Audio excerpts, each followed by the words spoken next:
التحيات لله والصلوات والطيبات السلام عليك أيها النبي ورحمة الله وبركاته السلام علينا وعلى عباد الله الصالحين أشهد أن لا إله إلا الله وأشهد أن محمدا عبده ورسوله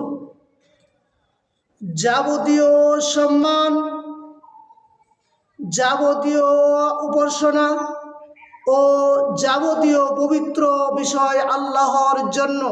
হে নবী, আপনার উপর শান্তি বর্ষিত হোক এবং আল্লাহর অনুগ্রহ ও সমৃদ্ধি সমূহ নাজিল হোক। শান্তি বর্ষিত হোক আমাদের উপরে ও আল্লাহর সৎকর্মশীল বান্দাগণের উপরে। আশহাদু আল্লা ইলাহা ইল্লাল্লাহু ওয়া আশহাদু আন্না মুহাম্মাদান আবদুহু ওয়া রাসূলুহু। আমি সাক্ষ্য দিচ্ছি যে আল্লাহ ব্যতীত কোনো উপাস্য নেই এবং আমি সাক্ষ্য দিচ্ছি যে মুহাম্মদ সাল্লাল্লাহু আলাইহি সাল্লাম তার বান্দা ও রাসূল। বুখারী ও মুসলিম।